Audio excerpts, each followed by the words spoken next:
Hello friends, I am Hani Ramdal. Welcome in online agriculture e platform. Student, जैसा कि अपने पिछला टेस्ट में मैंने 27 अगस्त को बताया था कि आज का जो अपना टेस्ट है वो some important fact of agriculture पे ही है।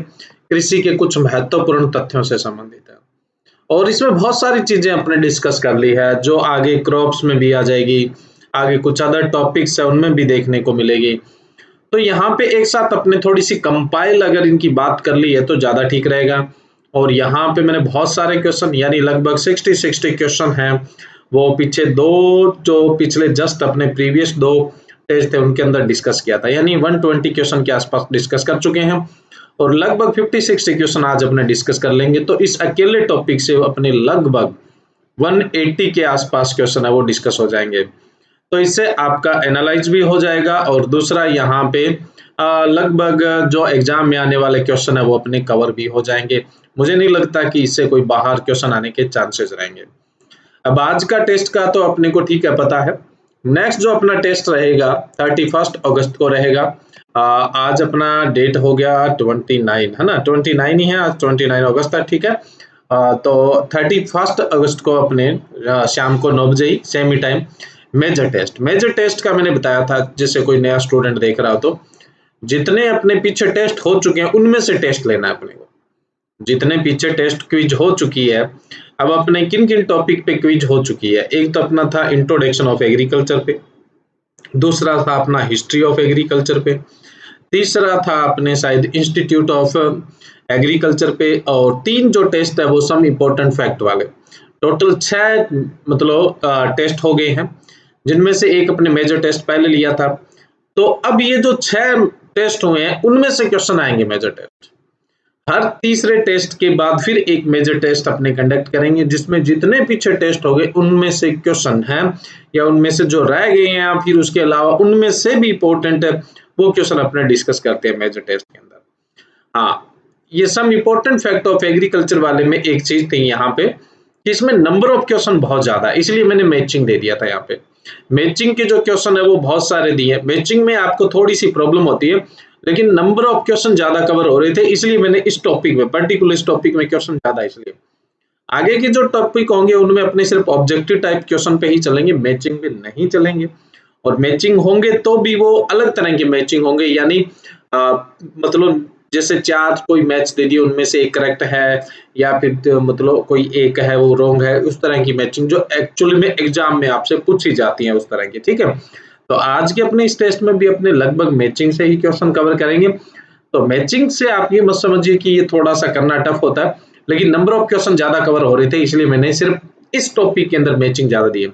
नेक्स्ट जो टॉपिक होंगे उनसे अपने मैचिंग क्वेश्चन उनमें नहीं रखेंगे, सिर्फ 4 ऑप्शन वाले ही क्वेश्चन रखे जाएंगे। तो अगला जो टेस्ट है वो मेजर टेस्ट है। पीछे के जो 6 टेस्ट हुए हैं यानी पीछे जो अपने 6 टेस्ट के जो टॉपिक थे 4, उन टॉपिक को अच्छे से पढ़िए और 31 का टेस्ट है वो और अच्छे तरीके से दीजिए और फिर अपना एनालाइज करिए कि जो हमने क्विज स्टार्ट किया था उसमें अब तक जितने टॉपिक कवर हुए हैं वो हमारे तैयार हुए हैं या नहीं हुए हैं। और अगले जो वीक का शेड्यूल होगा, अगले जो 3 टेस्ट का शेड्यूल होगा वो 31 को ही अपने डिस्क्लोज करेंगे ताकि आप पहले से ही प्रिपेयर होकर आए। चलो ठीक है, आज के अपने टेस्ट जो है उसको स्टार्ट करते हैं। नेक्स्ट अपने स्टार्ट करते हैं अपने 7th टेस्ट और इसका पहला क्वेश्चन। जैसा कि मैंने आपको बताया कि अपने मैचिंग टाइप क्वेश्चन पे ही डिस्कस करेंगे ताकि ज्यादा क्वेश्चन को अपने कवर कर पाए। तो सबसे पहले अपने इस मैचिंग में 10 क्वेश्चन है। तो इसमें पहला क्वेश्चन है, यह किसी इकाई क्षेत्र में इकाई समय में पड़ने वाली ओस को मापने का यंत्र होता है। कहने का मतलब जैसे पर यूनिट जो एरिया है उसमें पर यूनिट टाइम में जो ड्यू पड़ती है उसको मेजर करने के लिए अपने कौन सा मीटर काम में लेते हैं। ऑप्शन है आपके पास लाइसीमीटर, मैनोमीटर, पाइरिलियोमीटर, पाइरेनोमीटर, टेंशियोमीटर, ओरोमीटर, हाइग्रोमीटर या साइक्रोमीटर, ड्रोसोमीटर, कैम्पबेल स्टोक्स और विंड वेन। तो राइट आंसर क्या होगा? कई बार सिंपल सा क्वेश्चन आ जाता है, ड्यू को मेजर करने के लिए कौन सा मीटर काम में लेते हैं। ड्यू को मेजर करने के लिए कौन सा मीटर काम में लेते हैं, यानी ओस को मापने का यंत्र है। कई बार पूछ लेंगे कि प्रति इकाई क्षेत्र में प्रति इकाई समय में पड़ने वाली जो ओस होती है, यानी per unit area per unit time में जो ड्यू गिरती है उसको मेजर करने के लिए अपने कौन सा मीटर काम में लेते हैं। तो इसका आंसर आप क्विकली कीजिए, क्या होगा आंसर।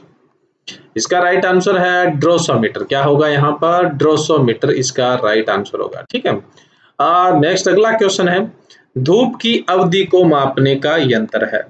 धूप की अवधि को मापने का यंत्र है, यानी जो सनशाइन है उसकी ड्यूरेशन को मेजर करने के लिए अपने कौन सा जो यंत्र है, कौन सा जो मीटर है वो काम में लेते हैं। जो सनशाइन ड्यूरेशन है उसको मापने का यंत्र, ऑप्शन सेम है, लाइसोमीटर, मैनोमीटर, पायरिलियोमीटर और पायरेनोमीटर, टेंशियोमीटर, पोरोमीटर, हाइग्रोमीटर या साइक्रोमीटर, कैम्बेल स्टोक या विंडवेल।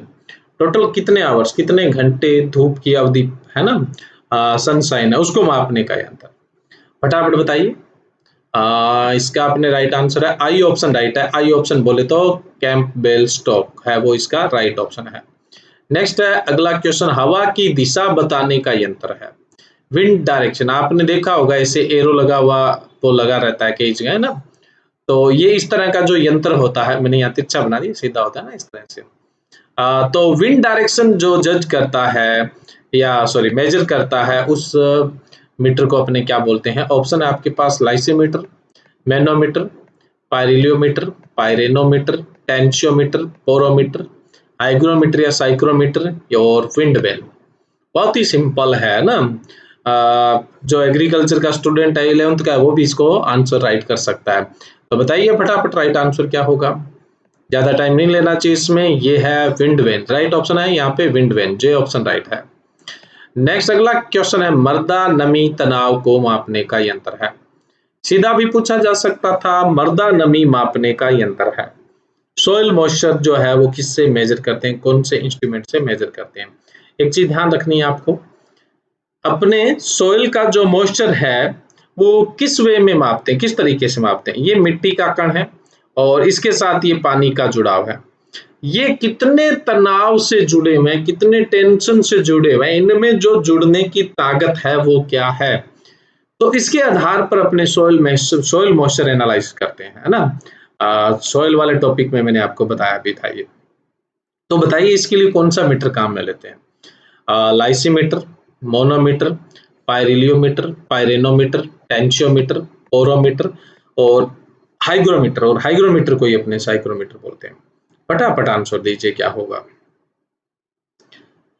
जिसने बहुत जल्दी आंसर दे दिया वो तो ठीक है, लेकिन अभी भी आंसर नहीं आया वो जमीनी बात, क्योंकि मैं एक चीज पे बहुत ज्यादा एम्फेसाइज कर रहा हूँ, जोर दे रहा हूँ। कौन सी बात पे जोर दे रहा हूं मैं, मृदा की नमी कण और पानी के बीच तनाव के आधार पर निकाली जाती है, यानी उनके टेंशन के आधार पर निकाली जाती है, और उसके नाम से ही मीटर पड़ा हुआ है, टेंशियोमीटर। तो राइट ऑप्शन क्या होगा यहाँ पे, टेंशियोमीटर। रटने की जरूरत नहीं है। वैसे सोइल मॉइस्चर ज्ञात करने के लिए और भी कुछ जैसे जिप्सम ब्लॉक वगैरह इस तरह के कुछ जो इंस्ट्रूमेंट है वो काम में लिए जाते हैं, लेकिन मोस्ट कॉमन जो काम में लेते हैं इंस्ट्रूमेंट वो कौन सा लेते हैं, टेंशियोमीटर ही काम में लिया जाता है। ये बहुत इंपॉर्टेंट क्वेश्चन है। नेक्स्ट है 5th नंबर क्वेश्चन, पर्णरंध्रों की चालकता मापने का यंत्र है। पर्णरंध्रों की चालकता मापने का यंत्र है। यहाँ चालकता मापने का मतलब क्या हुआ, जो उनकी मोबाइलिटी है, उनकी जो गतिशीलता है उसको मापने का जो यंत्र है या इंस्ट्रूमेंट है वो कौन सा है। ऑप्शन है हमारे पास, लाइसीमीटर, मोनोमीटर, पायरिलियोमीटर, पायरेनोमीटर, और उसके अलावा हम बात करूं पोरोमीटर, और उसके अलावा हाइग्रोमीटर या साइक्रोमीटर। तो बताइए यहाँ पे राइट आंसर क्या होगा। ये जो लीफ होती है उस पे जो स्टोमेटा होते हैं उनकी मोबिलिटी की बात है। स्टोमेटा एक अपने आप में पोर होते हैं, रंध्र होते हैं। तो बताइए फटाफट, पोर है, रंध्र है, तो इनकी चालकता माप रहे हैं अपने, तो राइट आंसर क्या होगा। अरे जी सिंपल पड़ा हुआ है ना, पोरोमीटर राइट होगा। कौन सा मीटर काम में लेते हैं, पोरोमीटर। नेक्स्ट अगला क्वेश्चन है, अपेक्षिक आर्द्रता मापने का यंत्र है। रिलेटिव ह्यूमिडिटी मेजर करने का यंत्र कौन सा होता है। जैसे आप सिंपली पढ़ते हो ना, वातावरण में फसल उत्पादन के लिए जो उपयुक्त अपेक्षिक आर्द्रता होती है वो 40 से 60% होती है ना। तो ये जो रिलेटिव ह्यूमिडिटी होती है, रिलेटिव ह्यूमिडिटी का मतलब होता है इस वातावरण में कितना अधिकतम वाटर वेपर आ सकता है, उसकी तुलना में अभी कितना है, तो उसको अपने रिलेटिव ह्यूमिडिटी बोलते हैं। बहुत सिंपल डेफिनेशन, ये डेफिनेशन नहीं, मैंने एक सिंपल तरीका बताया। जैसे आपको पता हो तो इस वातावरण में अधिकतम 4% जगह जल वाष्प को मिल सकती है। बाकी गैसें हैं जी, नाइट्रोजन है, ऑक्सीजन है, कार्बन डाइऑक्साइड है। सिर्फ 4% अधिकतम जल वाष्प आ सकती है। जरूरी नहीं 4 हो, कभी 0 भी हो सकती है, 1 भी हो सकती है, 2 भी हो सकती है, 3 भी, मैक्सिमम 4 आ सकती है। तो ये कैपेसिटी कितनी है टोटल वातावरण में? सिर्फ 4%। तो अब इस 4% को 100 मान ले, सिर्फ अपने इसके अकेले की बात करें जी, अपने आप में 100 है। अधिकतम जो 100 है उसमें से कितनी आई है, कितनी आ सकती थी उसकी तुलना में कितनी आई है। मैं 4 रोटी खा सकता था, है ना, और लेकिन खाई मैंने 2 ही है। तो रोटी तो 2 खाई है, लेकिन कितने परसेंट खाई है? 2, मतलब 2 रोटी खाई तो उसको परसेंट में कन्वर्ट करो, 4 खा सकता हूँ, तो 4 में से 2 का परसेंट निकाले कितना हो गया? 50%। तो अधिकतम जो वातावरण में नमी है वो 100 आ सकती है, जल वाष्प 100 आ सकती है, उसकी तुलना में कितनी? उसको मापने के लिए अपने कौन सा यंत्र काम में लेते हैं? अब तक आंसर आ जाना चाहिए था। तो इसका राइट आंसर है हाइग्रोमीटर, जिसको अपने साइक्रोमीटर भी बोलते हैं। जी ऑप्शन राइट है। Next 7 number question. 7 number question का राइट ऑप्शन यहाँ पे ऑप्शन में नहीं है, मिस टाइप हो गया ये, ठीक है। लेकिन आपको क्वेश्चन के आधार पर आंसर देना आप दे सकते हो, बड़ा ही सिंपल क्वेश्चन है ये। दूध का घनत्व या दूध की शुद्धता ज्ञात करने का यंत्र है, यानी जो मिल्क डेंसिटी है, और या फिर मैं बोलूं कि जो मिल्क की प्योरिटी है, वो मेजर करने के लिए आप कौन सा मीटर काम में लेते हैं? हालांकि दूध की जो वैल्यू है वो अकेला दूध के घनत्व से नहीं आती है, मतलब दूध की घनत्व बोले तो डेंसिटी और फेट दोनों निकालेंगे तब अपने दूध की वैल्यू निकाल पाएंगे। आपको ही पता है, दूध से मलाई हटा लेते हैं, क्रीम हटा लेते हैं, कहने का मतलब फेट हटा लेते हैं, तो उसका घनत्व बढ़ जाता है, डेंसिटी बढ़ जाती है। लेकिन हमें तो वो फेट भी तो चाहिए ना, फेट तो उसका मोस्ट वैल्यूबल पार्ट है दूध का, वो निकालने के बाद घनत्व बढ़ गया जी, तो वैल्यू थोड़ी देर ज्यादा दे देंगे, वो उसकी तो वैल्यू कम देनी। दूध में पानी मिला दिया तो घनत्व घट जाएगा, अब घनत्व घटने पर भी अपने तो वैल्यू थोड़ी ज्यादा दे सकते हैं, तो इसलिए घनत्व और फेट दोनों ही निकाली जाती हैं दूध की वैल्यू के लिए। जो मैंने अपनी जो ऐप है उस पे अपने जो कोर्स करवा रहे हैं उसके अंदर जो मिल्क वाला टॉपिक है उसके अंदर कंप्लीटली आपको डिफाइन किया। हाँ, अब बात चल रही थी इसका राइट अपने आंसर क्या होगा। मीटर कौन सा है जो काम में लिया जाता है? वो लेक्टोमीटर होता है। कौन सा मीटर काम में लिया जाता है? लेक्टोमीटर काम में लिया जाता है। नेक्स्ट जो ये अगला क्वेश्चन है ये मिस टाइप हो गया, एक बार इसको आप छोड़ दीजिए, आगे अपने डिस्कस कर लेंगे इसको। एक क्वेश्चन इसमें से 10 मैचिंग में से 9 ही करेंगे। नेक्स्ट है मूल दाब ज्ञात करते हैं। मूल दाब ज्ञात करते हैं, यानी जो रूट प्रेशर है वो अपने किससे ज्ञात किया जाता है? ऑप्शन आपके पास है लाइसीमीटर, मोनोमीटर, पायरिलियोमीटर और पायरेनोमीटर। लाइसीमीटर, मोनोमीटर, पायरिलियोमीटर और पायरेनोमीटर, इनमें से बताइए कौन सा मीटर है जिसको अपने रूट प्रेशर ज्ञात करने के लिए काम में लेते हैं? तो इसका राइट आंसर है सी ऑप्शन राइट है, पायरिलियोमीटर ही राइट है यहाँ पे, ठीक है, सी ऑप्शन राइट है। अब अपने पास एक क्वेश्चन बचा, ये है प्रत्येक सौर विकिरण मात्रा ज्ञात करने का यंत्र है। प्रत्येक सौर विकिरण की मात्रा ज्ञात, कहने का मतलब जो डायरेक्ट रेडिएशन है उसको मेजर करने के लिए कौन सा इंस्ट्रूमेंट अपने काम में लिया जाता है? तो इसका अपने राइट आंसर क्या होगा बताइए। डायरेक्ट जो रेडिएशन है उसको एनालाइज करने के लिए अपने कौन सा मीटर काम में लेते हैं? तो आंसर कीजिए फटाफट। ऑप्शन बता देता हूँ, लाइसीमीटर है, मोनोमीटर है और पायरेनोमीटर है। तीनों में से आंसर देना है, लाइसीमीटर, मोनोमीटर और पायरेनोमीटर। फटाफट बताइए, बताइए राइट आंसर क्या होगा यहाँ पे, ठीक है, आंसर बताइए फटाफट। हाँ, पायरेनोमीटर कौन सा राइट है यहाँ पे? पायरेनोमीटर, यानी डी ऑप्शन राइट है यहाँ पे, पायरेनोमीटर राइट है। ठीक है, ये पहली मैचिंग अपनी। नेक्स्ट अपने चलते हैं नेक्स्ट मैचिंग। नेक्स्ट मैचिंग से पहले मैं आपको बता देता हूँ, एग्रीकल्चर स्टूडेंट जो किसी भी एग्रीकल्चर कॉम्पिटिटिव एग्जाम की तैयारी कर रहे हैं, इन दिनों आपको ही पता है कोरोना काल चल रहा है, कोविड-19, कोचिंग स्कूल कब ओपन होंगे, अभी कोई गाइडलाइन आई नहीं है, उम्मीद करते हैं अभी जल्दी हो जाए, ठीक है। लेकिन अगर आप घर बैठे तैयारी कर रहे हैं, अपनी पढ़ाई को डिस्टर्ब ना करें, लगातार स्टडी के साथ जुड़े रहें, तो इसके लिए आप आज ही विजिट करें www.onlineagriculture.org या फिर गूगल प्ले स्टोर से आप डाउनलोड करें ऑनलाइन एग्रीकल्चर, जिस पर आपको सभी agriculture competitive exam plus 11th 12th का जो सिलेबस है वो भी कवर करवाया जा रहा है। 11th-12th की क्लासेस भी है। जेट, आईसीआर, बीएचयू कोई भी एंट्रेंस एग्जाम है उसके लिए भी क्लासेस है। बीएससी लेवल की मैं बात करूं, जैसे एग्रीकल्चर फील्ड ऑफिसर है, डब्ल्यू है असिस्टेंट एग्रीकल्चर ऑफिसर है, नेशनल सीड कॉर्पोरेशन है, तो इनके भी कंपटीशन एग्जाम की तैयारी यहाँ पर करवाई जाती है। और एमएससी लेवल के भी जो कॉम्पिटिटिव एग्जाम है उनकी तैयारी करवाई जाती है। तो आप आज ही विजिट करिए www.onlineagriculture.org पे, या फिर ऑनलाइन एग्रीकल्चर ऐप को आज ही डाउनलोड करिए। अब अपने नेक्स्ट मैचिंग की तरफ चलें। इसमें भी अपने यंत्र ही पूछे हैं, इंस्ट्रूमेंट ही पूछे हैं। कुल आपतित सौर विकिरण ज्ञात करने का यंत्र है। कुल आपतित सौर विकिरण ज्ञात करने का यंत्र है। कुल आपतित का मतलब है total incoming radiation. Total incoming radiation है सूर्य से जो सीधी किरणें, मतलब सूर्य से जो किरणें आ रही है उनको इनकमिंग रेडिएशन बोलते हैं। तो इनकमिंग रेडिएशन ज्ञात करने का यंत्र कौन सा है? ऑप्शन है rain gauge, B option cure card, C option है वो है अपना पायरेनोमीटर, डी ऑप्शन है वो है पाइकेनोमीटर, और ई ऑप्शन है वो है अपना पोटोमीटर, और एफ ऑप्शन है वो है साइक्रोमीटर या फिर हाइग्रोमीटर, और जी ऑप्शन है क्वांटम सेंसर, और एच ऑप्शन है थर्मोग्राफ। तो बताइए इनमें से कौन सा अपना ऑप्शन है वो राइट होगा। कुल जो आपतित किरणें हैं वो किससे अपने ज्ञात करते हैं, फटाफट बताइए। राइट ऑप्शन है इसका सी, यानी पायरेनोमीटर से कुल जो आपतित किरणें यानी टोटल इनकमिंग रेडिएशन है उनको मेजर किया जाता है। मिट्टी का अपेक्षित घनत्व ज्ञात करते हैं। सॉइल डेंसिटी ज्ञात करने के लिए, जो सॉइल की डेंसिटी है उसको ज्ञात करने के लिए, उसको मेजर करने के लिए कौन सा मीटर काम में लेते हैं? ऑप्शन है rain gauge, B option cure card, उसके अलावा पाइकेनोमीटर, और उसके अलावा पोटोमीटर, साइक्रोमीटर या हाइग्रोमीटर, क्वांटम सेंसर या थर्मोग्राफ। कौन सा इनमें से राइट बताइए, फटाफट आंसर करिए। देखो इसका जो राइट आंसर है वो है मिट्टी की अपेक्षित घनत्व ज्ञात करने के लिए पाइकेनोमीटर काम में लेते हैं। डी ऑप्शन राइट है। कौन सा काम में लेते हैं? पाइकेनोमीटर काम में लेते हैं।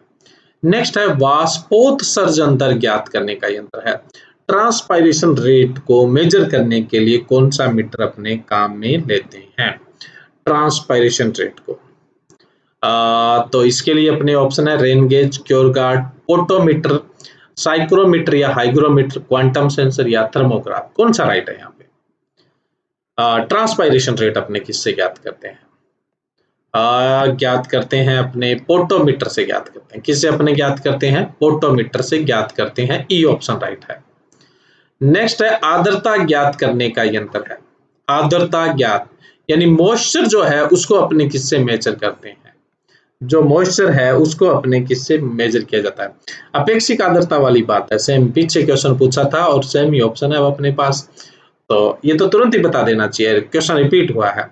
रिलेटिव ह्यूमिडिटी, अपेक्षित आर्द्रता, एटमॉस्फेयर से रिलेटिव ह्यूमिडिटी ज्ञात करने का। साइकेनोमीटर या हाइग्रोमीटर मैंने ऊपर बताया था, एफ ऑप्शन राइट है। ठीक है। नेक्स्ट है फोटोसिंथेटिकली एक्टिव रेडिएशन। जो फोटोसिंथेटिकली एक्टिव रेडिएशन होते हैं उनको मेजर करने के लिए कौन सा इंस्ट्रूमेंट काम में लेते हैं? फोटोसिंथेटिकली एक्टिव रेडिएशन मेजर करने के लिए कौन सा मीटर है वो काम में लेते हैं, या कौन सा इंस्ट्रूमेंट है वो काम में लेते हैं? ऑप्शन है आपके पास rain gauge, cure card, quantum sensor और थर्मोग्राफ। तो इनमें से राइट कौन सा होगा? बड़ा इंपॉर्टेंट क्वेश्चन है। इवन प्लांट फिजियोलॉजी के अंदर भी ये जो मीटर है, जैसे प्लांट ग्रोथ के हैं, ट्रांसपायरेशन रेट के हैं, ये पूछ लिए जाते हैं। तो बताइए कौन सा राइट होगा? जी ऑप्शन राइट होगा, क्वांटम सेंसर। कौन सा राइट होगा? क्वांटम सेंसर, जी ऑप्शन। नेक्स्ट तापमान ज्ञात करने का यंत्र है। टेम्परेचर मेजर करने का यंत्र है। ये तो नाम से ही बता सकते हैं आप। देखो ऑप्शन है आपके पास रेन गेज, क्योर कार्ड और थर्मोग्राफ। तो आप बता दो कौन सा राइट होगा। इसमें तो कुछ ज्यादा सोचने वाली बात है ही नहीं, थर्मोग्राफ राइट है। कौन सा है? थर्मोग्राफ, यानी एच ऑप्शन। नेक्स्ट है वर्षा की मात्रा ज्ञात करने का यंत्र है। टोटल जो रेनफॉल है उसको मेजर करने के लिए कौन सा इंस्ट्रूमेंट काम में लेते हैं? दो ऑप्शन है आपके पास, एक रेन गेज और एक क्योर कार्ड। रेन गेज जो रेन की मात्रा बता दे वो रेन गेज है। तो राइट ऑप्शन क्या होगा? Rain gauge. नेक्स्ट इस मैचिंग का लास्ट क्वेश्चन है सूर्य का प्रकाश ज्ञात करने का यंत्र है। जो सोलर रेडिएशन है, सोलर लाइट है, सूर्य की जो प्रकाश है, सोलर जो लाइट है, उसको मेजर करने के लिए कौन सा इंस्ट्रूमेंट काम में लेते हैं? एक ही ऑप्शन बचा है अपना क्योर कार्ड। तो राइट ऑप्शन क्या है यहाँ पर? क्योर कार्ड राइट ऑप्शन है। नेक्स्ट अपने बात करें, अगली जो मैचिंग है वो है रिवॉल्यूशन से संबंधित, कृषि क्रांतियों से संबंधित। तो जो इंस्ट्रूमेंट है उसके अपने काफी क्वेश्चन कवर किए हैं। अब है ये क्रांतियों से संबंधित है, बहुत ही सिंपल है, पढ़ते आ रहे हैं आप शुरू से ही, है ना। जब से आपने एग्रीकल्चर लिया है तब से खुद ही क्रांति करते जा रहे हो और क्रांतियां पढ़ते भी आ रहे हो ना। तो फटाफट आंसर देना, इसका ऑप्शन का इंतजार में मत रह जाना। सबसे पहला है अपना क्वेश्चन काली क्रांति, ब्लैक रिवॉल्यूशन किससे रिलेटेड है? ए ऑप्शन जूट उत्पादन, बी ऑप्शन आलू उत्पादन, सी ऑप्शन मछली उत्पादन, डी ऑप्शन प्याज उत्पादन, प्याज के साथ साथ परवंड जो झींगा होता है उसका उत्पादन, या फार्मास्यूटिकल। उसके अलावा उर्वरक उत्पादन, मांस या टमाटर उत्पादन, अनाज उत्पादन, पेट्रोलियम उत्पादन, फल या समग्र बागवानी विकास या शहद उत्पादन, चमड़ा या गैर परंपरागत या कोकोआ उत्पादन। तो ब्लैक रिवॉल्यूशन किससे संबंधित है? जो ब्लैक रिवॉल्यूशन है वो किससे संबंधित है? फटाफट बताइए, जो ब्लैक रिवॉल्यूशन है वो किससे संबंधित है? पेट्रोलियम प्रोडक्शन से, है ना। एच ऑप्शन राइट है। कौन सा ऑप्शन राइट है? एच ऑप्शन, पेट्रोलियम प्रोडक्शन से। नेक्स्ट है ब्लू रिवॉल्यूशन, नीली क्रांति किससे संबंधित है? बताइए भी, नीली क्रांति, फटाफट आंसर दीजिए। इसमें ऑप्शन तो आप सोचे ही मत, क्योंकि ऑप्शन की जरूरत ही नहीं है, यहाँ तो बहुत ही सिंपल क्वेश्चन है। ब्लू रिवॉल्यूशन किससे रिलेटेड है? ये ऑप्शन है वैसे आपके सामने, आप इनको रीड करके फटाफट आंसर कर सकते हैं। ब्लू रिवॉल्यूशन किससे रिलेटेड है? ये तो बहुत आसान है। ये फिश प्रोडक्शन से, यानी सी ऑप्शन राइट है। कौन सा है? C option. नेक्स्ट है भूरी क्रांति, है ना। भूरी क्रांति किससे, ब्राउन रिवॉल्यूशन किससे रिलेटेड है? ये भी फटाफट आप बताइए, है ना। इसमें भी कुछ ज्यादा सोचने वाली बात है नहीं, वैसे ऑप्शन बोल देता हूँ। जूट उत्पादन यानी पटसन, आलू उत्पादन यानी पोटैटो प्रोडक्शन, प्याज उत्पादन यानी अनियन प्रोडक्शन, या फार्मास्यूटिकल या परवंड यानी जिसको झींगा बोलते हैं, फर्टिलाइजर प्रोडक्शन, मांस और टमाटर यानी मीट और टोमेटो प्रोडक्शन, अनाज उत्पादन यानी सीरियल प्रोडक्शन, फल या संपूर्ण बागवानी विकास या शहद उत्पादन से, या मैं बात करूं चमड़ा या गैर परंपरागत या कोकोआ जिसको अपने कहुआ बोलते हैं, कहुआ उत्पादन से संबंधित है। तो किससे संबंधित है भूरी क्रांति? बताइए। राइट आंसर यही है, चमड़ा उत्पादन, गैर परंपरागत जो है क्षेत्र उसके लिए, और कोकोआ कहुआ उत्पादन। तो एग्रीकल्चर से में ये क्वेश्चन कहुआ के लिए पूछा जा सकता है, तो अपने कहेंगे कि ब्राउन रिवॉल्यूशन है वो कोकोआ प्रोडक्शन या कहुआ उत्पादन से संबंधित है। नेक्स्ट है सुनहरी रेशा क्रांति, सुनहरी रेशा क्रांति, golden fibre revolution. Golden fibre revolution किससे रिलेटेड है? जूट प्रोडक्शन से, पोटैटो प्रोडक्शन से, अनियन या फार्मास्यूटिकल या झींगा प्रोडक्शन से, फर्टिलाइजर प्रोडक्शन से, मीट और टोमेटो प्रोडक्शन से, अनाज प्रोडक्शन से। अनाज की जगह अपने खाद्यान्न चलना है ना, खाद्यान्न लेके चलिए आप, अनाज की बजाय खाद्यान्न लेके चलिए तो ज्यादा ठीक रहेगा।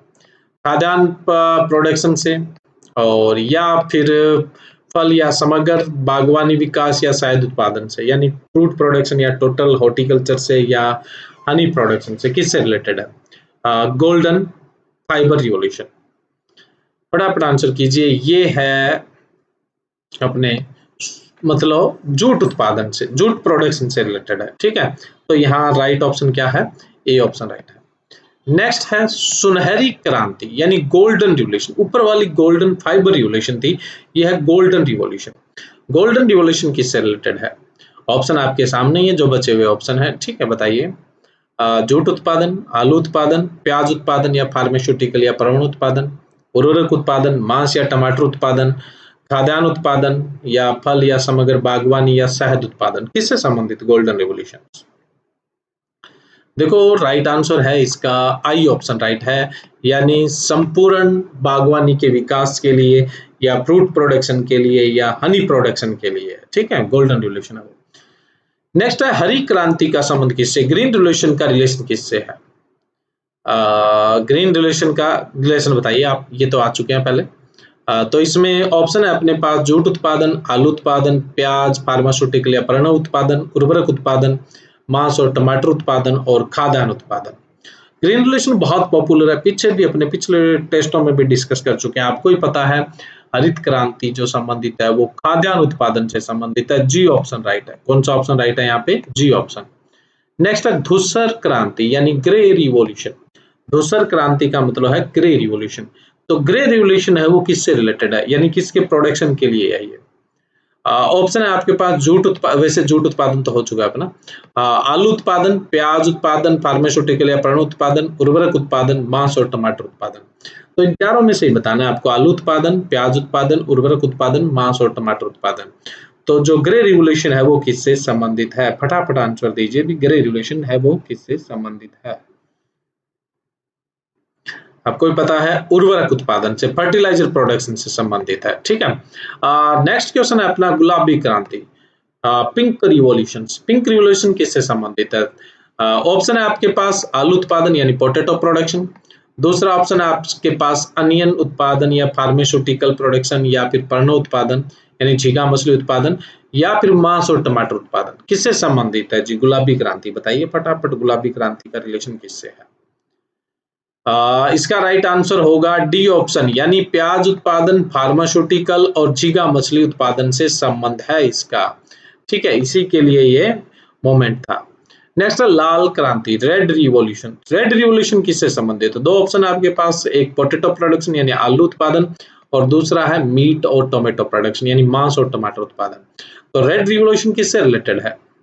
मांस और टमाटर उत्पादन से रिलेटेड है, एफ ऑप्शन राइट है इसका। अब बचा लास्ट में राउंड रिवॉल्यूशन यानी गोल क्रांति। गोल क्रांति किससे संबंधित है? एक ही ऑप्शन बचा हुआ है, वो आंसर दे दीजिए बस फटाफट। पोटैटो प्रोडक्शन से रिलेटेड है जो राउंड रिवॉल्यूशन है वो, ठीक है, गोल क्रांति है। नेक्स्ट अगली मैचिंग में अपने चलते हैं। अगली मैचिंग भी रिवॉल्यूशन से रिलेटेड है। चार पांच इसमें रिवॉल्यूशन बतानी है आपको, जो सिंपल ही है। गोल क्रांति ये पहले भी आ चुका है, राउंड रिवॉल्यूशन तो इसका तो आंसर आपको पता ही, अभी अपने दे ही दिया था, पोटैटो प्रोडक्शन से, एफ ऑप्शन राइट होगा। नेक्स्ट है रजत रेशा क्रांति यानी सिल्वर फाइबर रिवॉल्यूशन किससे रिलेटेड है? Silver fibre revolution. A option है कॉटन प्रोडक्शन से यानी कपास उत्पादन से, बी ऑप्शन है दूध या डेयरी उत्पादन से यानी मिल्क प्रोडक्शन से, या सी ऑप्शन है अपना तिलहन उत्पादन यानी ऑयल सीड प्रोडक्शन से, डी ऑप्शन है कृषि के समग्र विकास के लिए यानी टोटल एग्रीकल्चर को साथ लेके चलने के लिए, और ई ऑप्शन है अंडा अथवा कुक्कुट उत्पादन से यानी पोल्ट्री प्रोडक्शन या एग प्रोडक्शन से रिलेटेड। तो बताइए जो सिल्वर फाइबर रिवॉल्यूशन है वो किससे संबंधित है? फटाफट आंसर कीजिए, बताइए जी। ये है कॉटन प्रोडक्शन से। किससे रिलेशन है इसका? कॉटन प्रोडक्शन से, ए ऑप्शन है, इंपॉर्टेंट है ये। नेक्स्ट है रजत क्रांति, सिल्वर प्रोडक्शन किससे रिलेटेड है? सिल्वर जो प्रोडक्शन है, सॉरी सिल्वर प्रोडक्शन क्या, सिल्वर रिवॉल्यूशन है वो किससे रिलेटेड है? रजत क्रांति किससे संबंधित है? ये अपने आप में इंपॉर्टेंट ही है, ठीक है। तो बताइए किससे संबंधित है? ऑप्शन है दूध, डेयरी उत्पादन, तिलहन उत्पादन, कृषि के समग्र विकास और अंडा और कुक्कुट उत्पादन। तो सिल्वर रिवॉल्यूशन है वो संबंधित है अंडा और कुक्कुट उत्पादन से यानी पोल्ट्री प्रोडक्शन से या एग प्रोडक्शन से। ई ऑप्शन राइट है यहाँ पे। नेक्स्ट है श्वेत क्रांति, जिसको अपने ऑपरेशन फ्लड भी बोलते हैं, पीछे भी टेस्टों में अपने बात आ चुकी है। ये किससे संबंधित है? ऑप्शन है मिल्क या डेयरी प्रोडक्शन से, B option oil seed crop से, और C option total agriculture developments के लिए। तो राइट ऑप्शन क्या होगा? इसमें तो टाइम नहीं लगना चाहिए, तुरंत बताइए आप फटाफट। इसका राइट ऑप्शन है बी ऑप्शन राइट है। कौन सा ऑप्शन है? बी, यानी दूध उत्पादन और डेयरी उत्पादन से। नेक्स्ट है पीली क्रांति, येलो रिवॉल्यूशन किससे रिलेटेड है? पीली क्रांति किससे संबंधित है? ऑप्शन है आपके पास तिलहन उत्पादन और टोटल एग्रीकल्चर डेवलपमेंट में, है ना, ये तो हो चुका पहले। दो ऑप्शन है आपके पास ऑयल सीड प्रोडक्शन यानी तिलहन उत्पादन और कृषि के समग्र विकास यानी टोटल एग्रीकल्चर डेवलपमेंट। तो येलो रिवॉल्यूशन है वो है संबंधित तिलहन उत्पादन से यानी ऑयल सीड प्रोडक्शन से, सी ऑप्शन राइट है। नेक्स्ट लास्ट है अपना इस मैचिंग का सदाबहार क्रांति है। सदाबहार बोले तो एवरग्रीन जो रिवॉल्यूशन है वो किससे संबंधित है? ये एग्रीकल्चर के टोटल डेवलपमेंट से रिलेटेड है जो एवरग्रीन रिवॉल्यूशन है, तो डी ऑप्शन राइट है यहाँ। नेक्स्ट अगले मैचिंग में अपने बात करते हैं जो क्रॉप्स है उनके अंदर पाए जाने वाले कुछ बायोकेमिकल्स जो एरोमा के लिए, टेस्ट के लिए या बिटरनेस के लिए, तो इनके लिए जो रेस्पॉन्सिबल होते हैं अपने, उनकी बात करते हैं। तो सबसे पहले है आंवले में कसेलापन। आंवले में जो बिटरनेस होती है, ठीक है, वो किसकी वजह से होती है? ऑप्शन है मार्मलेसिन, बी ऑप्शन है कैल्शियम ऑक्सोलेट, सी ऑप्शन है allyl propyl disulphide, D option है डाई एलाइल डाइसल्फाइड। जिसको सीधा आंसर आता है वो सीधा आंसर कर सकता है।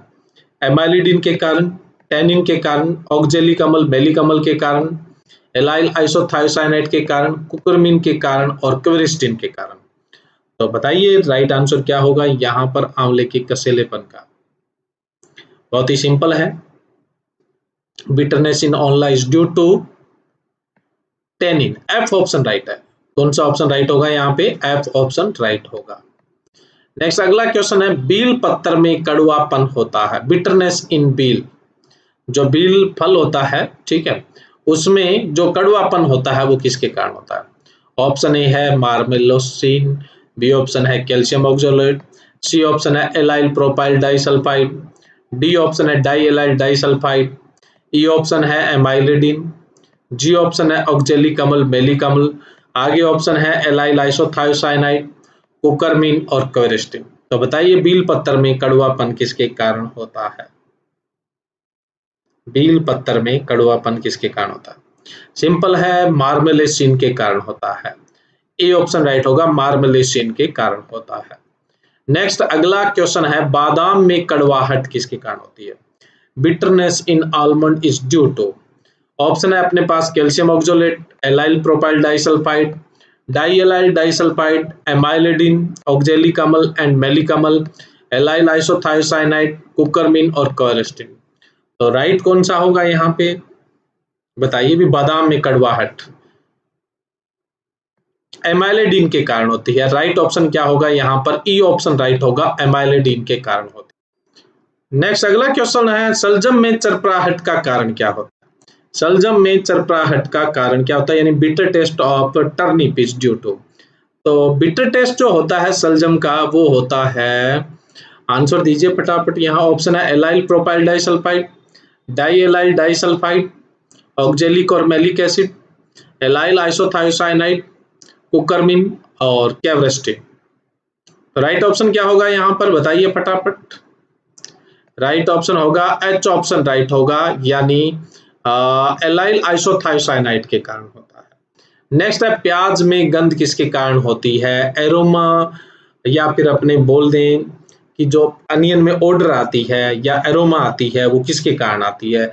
Odour of onion is due to, या फिर अपने बोल दें aroma in onion is due to.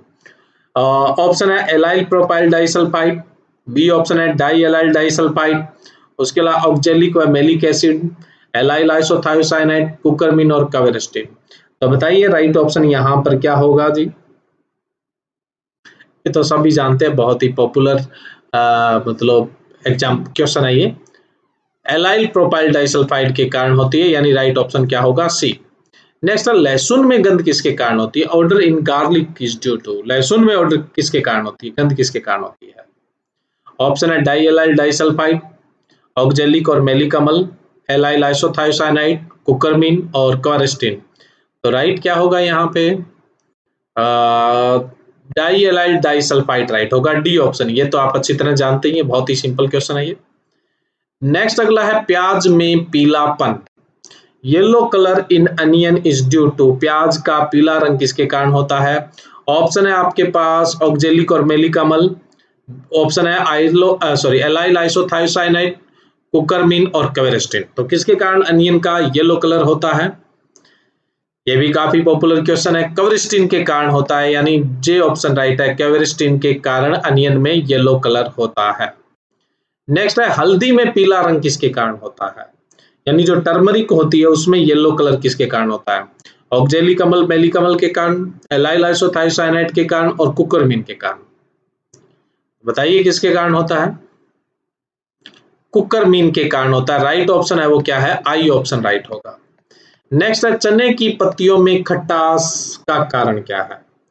जो चिकपी होता है या ग्राम होता है उसकी लीफ में जो खट्टापन होता है, एसिडिक नेचर होता है, वो किसके कारण होता है? एलाइल आइसोथायोसाइनेट के कारण या फिर ऑक्जेलिक और मेलिक अम्ल के कारण? बताइए। राइट आंसर होगा इसका ऑक्जेलिक अम्ल और मेलिक अम्ल के कारण होता है।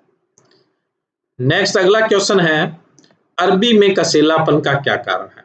अरबी में कसेलेपन का क्या कारण है? तो अरबी में कसेलापन का कारण होता है कैल्शियम ऑक्सोलेट के कारण। इसके कारण होता है कैल्शियम ऑक्सोलेट, बी ऑप्शन राइट है। अरे यहाँ पे भी मैंने बी बता दी ना। हाँ चलो एक ही करेक्शन देख लो आप। थोड़ा सा सलजम में चरपराहट जो थी, टर्निप के अंदर जो बिटरनेस थी, ये देखो यहाँ बी करा दिया, बी नहीं होता। इसका आंसर होता है एलाइल आइसोथायोसाइनेट होता है। एच ऑप्शन राइट होगा जी, ये करेक्शन कर लेना आप। टर्निप यानी जो सलजम है उसके अंदर जो बिटर टेस्ट होता है वो किसके कारण होता है? एलाइल आइसोथायोसाइनाइड के कारण होता है। यहाँ राइट ऑप्शन होगा 38 का एच, यानी सलजम की जो चरपराहट है वो एलाइल आइसोथायोसाइनाइड के कारण होती है, और अरबी का जो कसेलापन होता है वो कैल्शियम ऑक्सोलेट के कारण होता है। ठीक है फ्रेंड्स, आज के अपने इस क्विज के अंदर 44 क्वेश्चन का ही डिस्कस करेंगे, और 31 को अपने जो मेजर टेस्ट होगा, बाकी इसके कुछ और भी क्वेश्चन है जो एग्रीकल्चर के इंपॉर्टेंट फैक्ट है उनसे रिलेटेड।